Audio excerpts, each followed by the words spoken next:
Oke, di bagian penjualan, nanti teman-teman bisa mulai mengisikan mulai dari tanggal ya, diisi tanggalnya dulu di sini. Kemudian invoice-nya. Nah, di sini ada beberapa contoh yang ditampilkan. Ya, sebelum masuk contohnya, saya akan jelaskan. Ini adalah invoice-nya. Ini nomor urut invoice. Nomor urut invoice itu menentukan urutan yang ditampilkan di invoice. Jadi,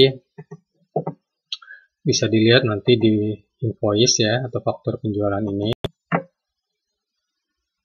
Kalau kita memilih, nah nomor urut itu adalah yang ini. Ya, jadi akan menentukan bagaimana data di baris tersebut muncul di invoice-nya. Oke, kemudian di sini lampiran ya. Tadi lampiran kalau kita ingin melampirkan data ini tidak masuk dalam invoice-nya tapi terpisah menjadi lampiran. Kemudian di sini nama pelanggan, ini itemnya, tenaga kerjanya, ya ini semua dipilih ya. Kemudian di sini uraiannya jika ada uraian tambahan, di sini jumlahnya jika ingin diisikan jumlah.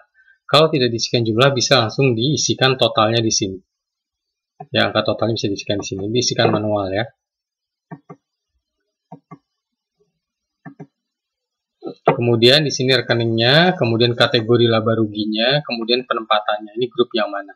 Nah, ini kan data ini menentukan bahwa grup ini yang akan nanti dijadikan sebagai lampiran atau dasar dari tagihan tersebut. Oke, di sini pembaginya perlu dilihat di sini. Pembaginya di sini sebagai contoh bagian A di bagian atas. Ini adalah contoh untuk yang data dari karyawannya juga dilampirkan di invoice. Ya, jadi di sini didetailkan satu-satu sehingga di sini bisa dikosongkan, tidak perlu angkanya. Jadi kalau kita mau lihat di bagian invoice-nya, ya invoice 001.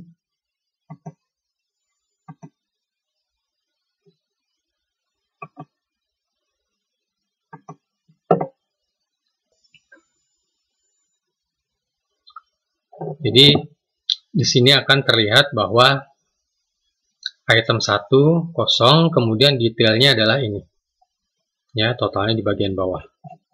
Ini kalau ingin menampilkan seluruh datanya dalam satu invoice. Itu contoh atas tadi yang ini ya.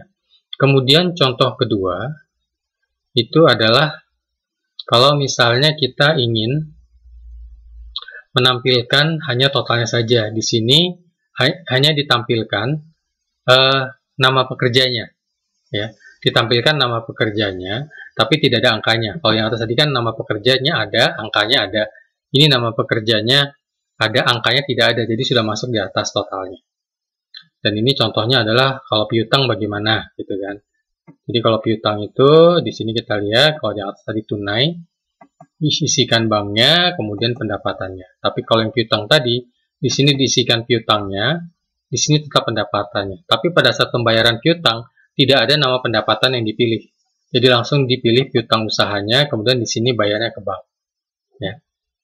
Jadi kalau kita lihat tadi, ini kita penjualan contoh yang kedua.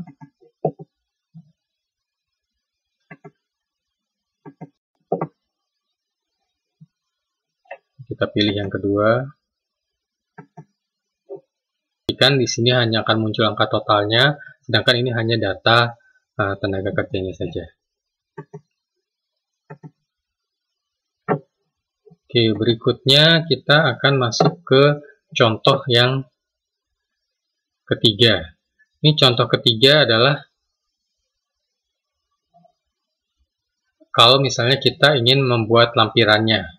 Sebenarnya sama dengan bagian atas, hanya kalau kita ingin ada lampirannya, ini kita bisa tulis seperti ini dan nomor urut di lampirannya. Ya. Jadi kalau kita lihat di lampirannya ditulis seperti ini, jadi tetap ditulis namanya dulu di atas, nama PT-nya, kemudian itemnya, kemudian nomor urutnya mulai dari yang mau ditampilkan, ya, seperti ini. Jadi kalau kita pilih tadi di lampirannya,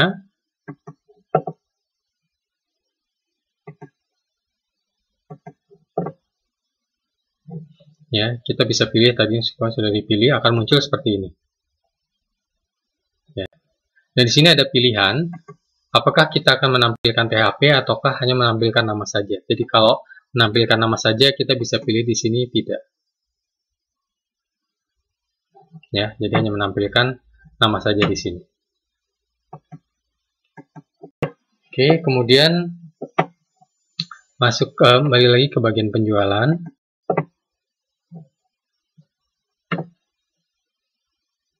Oke, tadi 1, 2, 3. Yang keempat ini kalau misalnya oh ini sama, hanya ini dia hanya yang sekali ya. Sekali itu dalam artian hanya sekali transaksi. Kemudian yang ini juga sama, manajemen fee. Jadi manajemen fee ini oke, kurang lebih sama. Hanya saja di sini konsepnya adalah tenaga kerja nilainya sama, hanya kita menambahkan jasa manajemen fee-nya sebagai pengelolaan atau jasa penyediaannya. Oke, di aplikasi contohnya ada beberapa tambahan contoh lain. Nanti teman-teman bisa pelajari dan sesuaikan dengan kondisi usaha teman-teman. Setelah itu di sini kita bisa masuk ke bagian biaya tenaga kerja. Biaya tenaga kerja itu adalah tadi kan, kalau misalnya jadi cost yang muncul dan berkaitan langsung dengan tenaga kerjanya. Contoh mudahnya adalah tadi ada selisih antara THP yang ditagihkan dengan THP yang dibayarkan ke karyawan.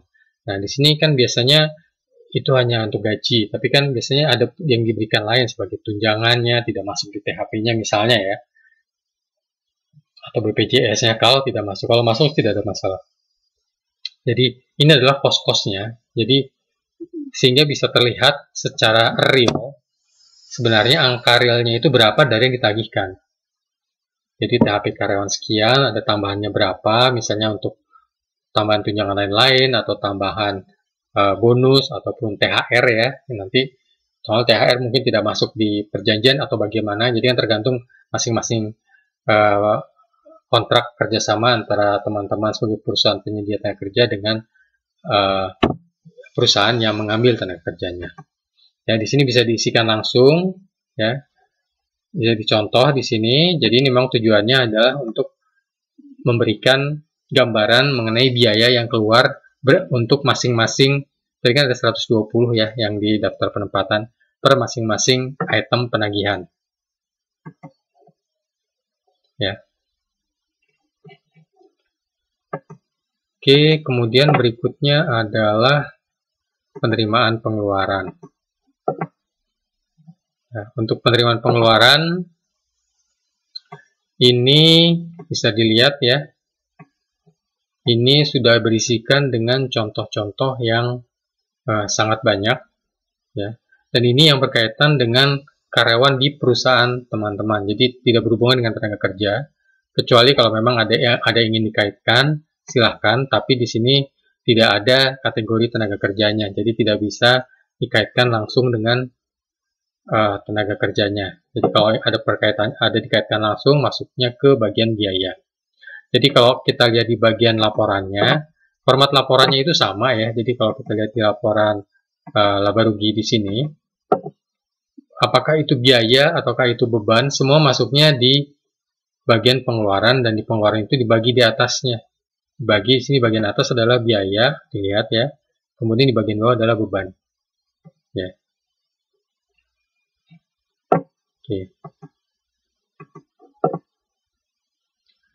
Oke, tadi untuk penerimaan pengeluaran ini nanti saya akan gabungkan biar saya tidak mengulang lagi. Ini saya akan gabungkan dengan contoh pengisian untuk spreadsheet yang lain. Tapi sama saja karena penerimaan pengeluaran itu mayoritas sama semua. Yang berbeda itu hanya di bagian penjualan dan pembeliannya. Notasi rekening juga sama, penyusutan juga sama, ya, bisa dilihat di penjelasan untuk spreadsheet yang lain. Kemudian tanda terima tadi sudah. Oh, di sini ada kwitansi. Kwitansi di sini hanya akan mengambil data dari penerimaan dan pengeluaran. Jadi kita bisa pilih di sini, misalnya kalau 001, ini akan muncul informasinya di sini. dan bisa dicetak. Jadi KU001 itu berdasarkan data yang diambil dari penerimaan dan pengeluaran. Nah, ini KU001 bisa diisikan di sini. Oke. Kemudian untuk laporan transaksi, buku kas, piutang, invoice, utang supplier juga akan menggunakan penjelasan untuk spreadsheet yang lain. Yang berbeda hanya di bagian penjualan klien. Untuk penjualan klien,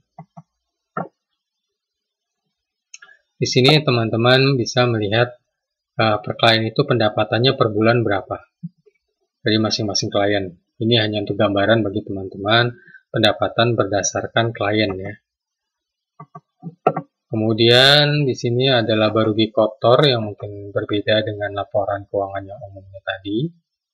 Di sini teman-teman bisa melihat total penjualan dan total biaya yang dikeluarkan berdasarkan tadi total penjualan, baik modul penjualan, total biaya, modul biaya. Jadi sehingga bisa kelihatan laba ruginya berapa.